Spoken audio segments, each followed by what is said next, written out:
Les nouvelles technologies de l'information et de la communication s'ouvrent largement au monde entier ainsi qu'à la République gabonaise. Et ceci donc en matière d'éducation, et comme vous l'avez vu tout à l'heure dans ce reportage, c'est justement la 36e session de la conférence générale de l'UNESCO qui s'ouvre mardi à Paris en France, là où est également attendu le chef de l'État gabonais Ali Bongo Ondimba.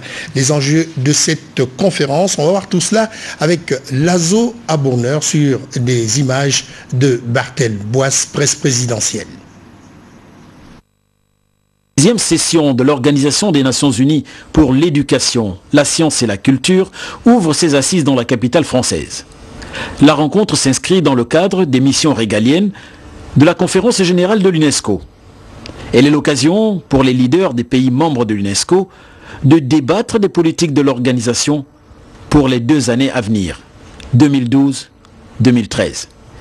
Des politiques d'éducation, de la science, de la culture et de la communication pour le développement des États membres.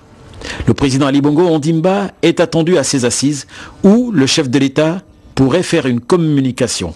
La formation étant un pan important de la politique d'émergence qu'il manage en faveur du Gabon. L'autre enjeu de la 36e session de l'UNESCO est le renouvellement du conseil exécutif de l'organisation. Le Gabon, notre pays, est candidat pour le compte de l'Afrique centrale. Face à lui, entre autres, l'Angola qui brigue également ce fauteuil. Les travaux sont prévus pour durer jusqu'au 10 novembre prochain. Le chef de l'État Ali Bongo Ondimba pourrait se rendre à Londres en milieu de semaine. On reste à Paris pour assister à cette cérémonie de l'ancien ambassadeur du Gabon en France. Il s'agit de son Excellence Félicité Ngoubili qui, ma foi, est remplacée à ce poste par Germain Ngoyo Moussavou et elle va à Genève. Eh bien, ses adieux à ses anciens collaborateurs de Paris. C'est à la faveur justement d'une soirée organisée dans l'enceinte de l'ambassade du Gabon en France. Voici le reportage de notre correspondant Jackie Moifo depuis Paris. Semaine, Madame Félicité Ngoubili, ambassadeur du Gabon en France, a fait ses adieux à ses collaborateurs, les services gabonais et la communauté gabonaise de France. Cette cérémonie a débuté à 16 h, heure de Paris, par le discours de son premier conseiller. Excellence Madame l'ambassadeur, je voudrais, au nom de l'ensemble du personnel de l'ambassade, au nom du personnel des services administratifs connexes, au nom de la communauté gabonaise de France et au mien propre, vous manifester le témoignage de notre profonde gratitude pour ces années durant lesquelles vous avez dignement et efficacement représenté notre pays en assumant les fonctions d'ambassadeur haut représentant de la République gabonaise en France avec juridiction sur le Portugal, la Suisse, Monaco et Andorre. Arrivée en France en novembre 2008, Madame Ngoubili repart fort du sentiment d'avoir accompli la mission que lui avait confiée le chef de l'État, son Excellence Ali Bongo Ondimba. Elle a entre autres contribué au renforcement du dialogue politique entre la France et le Gabon, dont l'un des acquis majeurs a été l'adoption, le 24 février 2010, lors de la visite de Nicolas Sarkozy à Libreville, d'un plan d'action pour la mise en œuvre d'un partenariat stratégique 2010-2014. Elle a aussi participé au renforcement de la cohésion de la communauté gabonaise de France, notamment grâce à la redynamisation du Conseil des Gabonais de France, ceci avec l'aide précieuse de ses collaborateurs. Je puis vous dire qu'avec votre contribution, nous avons restauré l'autorité de l'État. Avec votre contribution, nous avons assaini la situation financière de l'ambassade. Avec votre contribution, désormais, l'ambassade a retrouvé sa crédibilité. L'ambassade est aujourd'hui un lieu fréquentable, un lieu attrayant. C'est le Gabon. Je profite également de cette occasion pour réitérer à Monsieur le Président de la République, chef de l'État, ma profonde gratitude pour la confiance renouvelée. Madame l'ambassadeur quitte donc l'Hexagone avec le cœur léger et le bagage mince. Prochaine destination, le Benelux. Et comme si les moules et les frites l'y attendaient déjà, la cérémonie qui a duré 90 minutes s'est terminée avec des petits fours, quelques gouttes d'eau et beaucoup de cadeaux. Voilà, Madame Félicité Ngoubili, ou si vous voulez son Excellence Félicité Ngoubili, que vous retrouverez désormais en poste à Genève, c'est en Suisse. Le Premier ministre chef du gouvernement, Paul Biya-Yamba, présidera donc une réunion du Conseil interministériel ce mardi 25 octobre 2011 à 10h30 en la salle habituelle de l'immeuble abritant les services du Premier ministre. Ces services sont donc situés au boulevard de l'Indépendance. On va parlons à présent donc de la journée des Nations Unies ce 24 octobre 2011, à l'instar de la journée des Nations Unies, et l'événement a été marqué par un certain nombre d'activités, dont des exposés et une exposition et bien d'autres activités encore. Je vous invite à regarder ce reportage de Yves Oyono de la première chaîne de télévision sur des images de Patrick Odian et Joseph Biwa. Lundi 24 octobre, ministère des Affaires étrangères du Gabon. Il est 9h du matin, heure locale. À l'entrée, plusieurs voitures. Nombreuses sont les personnalités qui viennent prendre part à la célébration de l'entrée en vigueur de la Charte des Nations Unies, instrument essentiel grâce auquel le processus multilatéral peut être mis à contribution dans la résolution des problèmes auxquels le monde est confronté depuis un certain 24 octobre 1945. Représentants de l'État gabonais, ambassadeurs et autres diplomates accrédités au Gabon, tous sont aussi venus rendre hommage à ce drapeau qui s'élève fièrement dans le ciel gabonais. C'est en effet dans sa résolution 168 en date du 31 octobre 1947 que l'Assemblée générale des Nations Unies a fixé la journée des Nations Unies, dont l'objectif est de faire connaître les buts et les réalisations de l'ONU au peuple du monde et à gagner leur appui à l'œuvre de l'ONU. Le Gabon, au cœur de l'action des Nations Unies, VIH-Sida et développement durable, tel était le thème autour duquel tous ces citoyens du monde uni ont poussé leurs réflexions. Le Gabon, soucieux de cela, met depuis plusieurs années des actions multiformes sur toute l'étendue du territoire visant à une meilleure prise en compte des déficits sociaux et de la promotion du développement durable. Les conséquences dévastatrices du VIH-Sida et l'émission abusive dans l'espace atmosphérique des gaz à effet de serre demeurent, comme pour les armes de destruction massive et de toutes les autres menaces contre l'humanité, une véritable gangrène qui freine le développement des nations du Sud.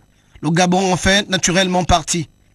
Plusieurs actions sont également menées afin d'accompagner les efforts de la communauté internationale en matière de préservation de l'environnement, avec notamment la mise en place du Conseil climat, la création de 13 parcs nationaux, l'interdiction de l'exploitation illicite des ressources naturelles sur toute l'étendue du territoire national. Outre le discours, il y eut la diffusion de ce film documentaire. S'en est suivi une visite des stands, un exposé sur le thème de la journée, puis une grande marche symbolique a mis un terme au programme de ce 24 octobre, journée des Nations Unies. Voilà, donc on quitte la journée des Nations Unies pour parler cette fois-ci donc de l'association Nous y sommes, regroupant donc les jeunes de la commune de Wendo. Cette association est donc portée sur les fonds baptismaux. La cérémonie de lancement officiel des activités a lieu hier, dimanche, en présence du parrain Paul Biya-Yamba, sauf si nous avons donc interverti, non, c'est bien dans cet axe-là que nous allons vous présenter justement cette association. Des directeurs généraux des douanes des pays qui s'ouvre ce mardi 25 octobre à Libreville est un lieu privilégié pour identifier et aborder les thèmes intéressant les responsables des douanes. Libreville, pendant 2 jours, sera donc un espace de débat et de mutualisation des expériences, de capitalisation et de mise en application des recommandations qui en découlent à chaque fois que les douaniers se retrouvent. Quelques usagers ne manquent pas de poser leurs préoccupations lors de telles circonstances. Rien n'est fabriqué ici au Gabon. On ne peut dire même pas au Gabon, en Afrique, parce que pratiquement on importe. Et l'importation, vous savez que c'est des frais de voyage. Le fait d'importer, tu payes le voyage, tu payes les tickets, tu payes tout ça là. Si tu es arrivé au Gabon, il y a les douanes à payer. Normalement, tout ça dépend depuis l'arrivage et la base de marchandises. Il y a des marchandises, bon, on sait très bien que le plupart des marchandises, ça vient importer de l'extérieur.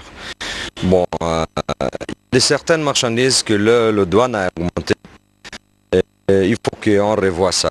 Autour du secrétaire général de l'Organisation mondiale des douanes, le japonais Kunio Mikuriya, les participants mettront un accent tout à fait particulier sur la facilitation des échanges entre la douane et le secteur privé. Nous avons un objectif tous commun, c'est d'harmoniser les meilleures procédures avec une meilleure en termes de réduction de délai de livraison et inverser la tendance inflationniste de prix, qui est une préoccupation du ministère de l'économie en ce moment. Les délégations de 26 pays et de plusieurs institutions internationales et sous-régionales vont prendre part aux assises de la capitale gabonaise et parmi lesquelles la France initiatrice des dites conférences depuis 1975. Voilà, je suis allé un peu trop vite en besogne. Il s'agissait bien de la 17e conférence des douanes de l'espace francophone qui s'ouvre demain à Libreville. Et Patrick Simangoy vous l'a dit, donc, les participants de 26 pays vont échanger 2 jours durant sur des questions d'intérêt commun, dont la facilitation des échanges entre la douane et, bien entendu, le secteur privé. La vie associative, comme je vous l'annonçais tout à l'heure, l'association Nous y sommes, regroupant les jeunes de la commune d'Ovendo, portée sur les fonds baptismaux. La cérémonie de lancement officiel des activités a eu lieu dimanche en présence du parrain Paul Biamba. Le reportage est de Bernadette Zanhi sur les images de Patrick Demabio et d'Olivier Antonio. C'est au regard de ces nombreux actes posés en faveur de la jeunesse d'Ekoitini que les jeunes de la commune d'Ovendo regroupés au sein de l'association dénommée Nous y sommes ont sollicité à nouveau au Premier ministre, chef du gouvernement, député de leur localité, Paul Biyogemba, afin de soutenir leurs différentes activités. Notre association se propose l'organisation de certains nombres d'activités allant dans le développement de la commune. Saisissant l'occasion du lancement officiel des activités de cette structure associative, le parrain Paul Biyogemba, à travers les jeunes d'Ovendo, a lancé un appel à l'implication totale de la jeunesse gabonaise dans l'œuvre de construction du pays. Ce que fait le président Ali Bongo Ondimba pour construire la maison, si on peut prendre un schéma, lui il est l'architecte et moi je suis l'entrepreneur. Il m'a fait le grand honneur de me désigner comme chef de l'entreprise qui doit construire la maison qu'il a dessinée. Dans cette maison émergence que nous sommes en train de construire, les jeunes ne doivent pas regarder le chantier avancer. Non. Ils doivent au contraire être les ouvriers. Ils ne doivent pas être de simples spectateurs qui regardent. Ils doivent au contraire, en fonction de leur âge et en fonction de ce qu'ils savent faire et peuvent faire, être les acteurs de la construction de ce chantier. Je vous invite à être les acteurs, à être les participants de la construction de la nouvelle maison émergence du Gabon. C'est votre maison. En présence des autorités politiques et administratives de la commune d'Ovendo, le Premier ministre chef du gouvernement, Paul Biyogemba, a invité les jeunes à se mobiliser afin de réserver un accueil chaleureux au chef de l'État Ali Bongo Ondimba, attendu dans le cadre du Conseil des ministres délocalisés prévu dans la province